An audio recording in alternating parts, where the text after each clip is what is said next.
प्रतिभार पाइछि सांब चरम शास्ति भोग करुछि कुष्ठ व्याधिर जंत्रणा आ त्याग करि जाइछि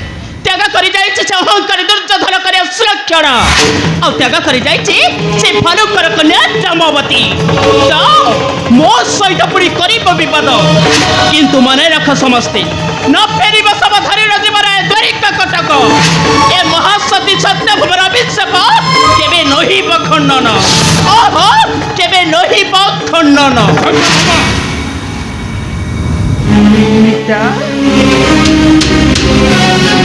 जे सब बेले निज को मो मो कही दे से दिने ए दुनिया रे एका हो जाए सत्य भम एका हो जाए अन्य को घृणाधिकार करी जे देई थाए नेत्र रे लोतक ओ हजू थाए बसी आनंद रे ताको दिने कांदीबा को पड़ी थाए सत्य भम कांदीबा को पड़ी थाए पिता तुमे कोन मते अभिशाप देउछ पिता आशीर्वाद पाइबा पई तोहीटा संपूर्ण अयोग्य कहि पिता मो कण तुमो के भी करिस सम्मान तो ठार सम्मान पाइबा पई मो केबे आशा करे नहीं पिता कहि किरो गुरुजन मान को केबे सम्मान दिए दे सेइते तो शिक्षा करिनो शिक्षा पिता भलरे कहूची मो पूरा मध्यरु बाहर तो बले गोटे कलंकिनी रहिले जदुवंश रे सबुदिन पाई कलंक लागि जिवो मोर ए पवित्र जदुवंश रे बाहर गोटे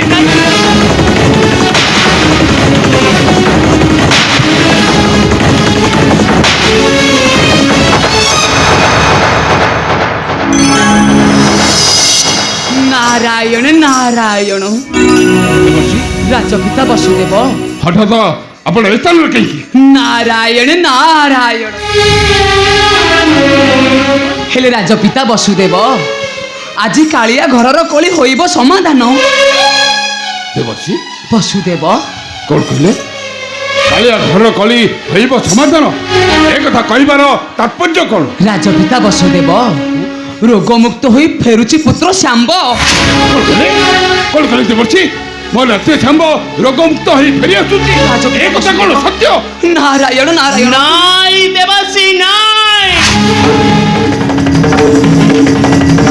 तुमे हेउछ गोटे कलिया नारद नारायण मिथ्या कहिबा तुमर अभ्यास महासती सत्य भवर अभिशाप केबे नहिब खंडन नारायण न फेरिब सब धरि न जीवन ए द्वारिक कटक ओ हेउछ गोटे अथते कलंकिनी शांबको दैछो कुष्ठ व्याधिर अभिशाप ओ लगाइथिलो मोहनपुर रे तते हरिथिला दानव गोछिया तेणु तो वाक्य केबे लोहिब सफल नारायण नारायण हेले राजपिता वसुदेव देवर्षि सती अनुसया सतीत्व बल रे फेराई आनी पति को तांकर आउ जे अन्य मानक सुख शांति दे निजर करि थाए ये होई थाए सबुठारु उच्च नारायण नारायण सुनिलो सदित्तर महात्म्य तो ठारे अछि कि सदित्तर गुण मोते क्षमा करि देबो मोर अपराध कहीं ना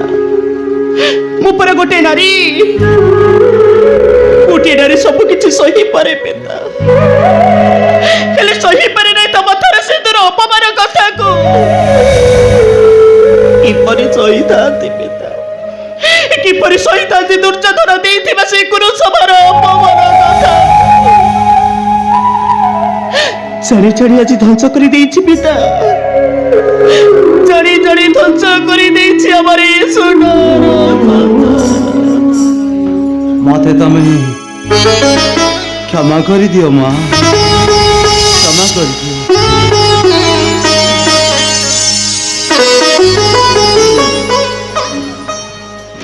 सत्यभामा सब राग अहंकार को परित्याग करी पुत्र सांबा को तुम्हें क्षमा कर दिया सत्यभामा तुम्हें ताको क्षमा कर दियो क्षमा कर देइछि प्रभु क्षमा कर देइछि मो सांबा को तुम्हें मते क्षमा कर देव प्रभु क्षमा कर देव मोर अपराध क्षमा कर देव सत्यभामा मातार आसन ग्रहण करी निजक यज्ञ मन कर आज आम ସମସ୍ତେ ମିଳିମିଶି ରହିବା କେହି କାହା ସହିତ କଳିଗୁଣ କରି ନୁହେଁ। ହଁ ନାନୀ ତୁମେ ସତ କହିଛ ମୁଁ ଆଉ କେବେ କଳିଗୋଳ କରିବିନି ନାନୀ।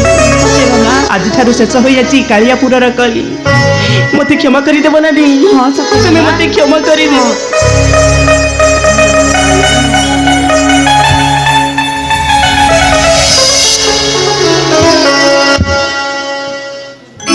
ଆଜି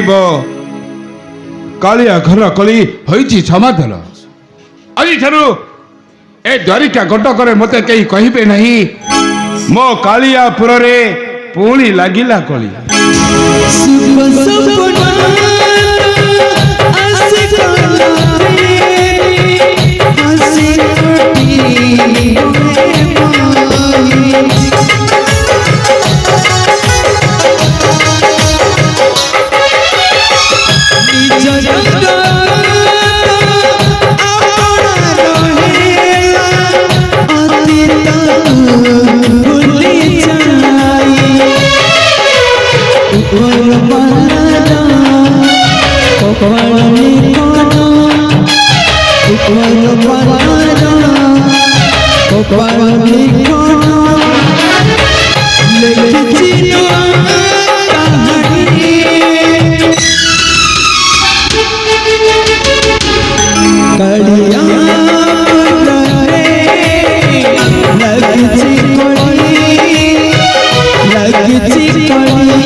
समाप्त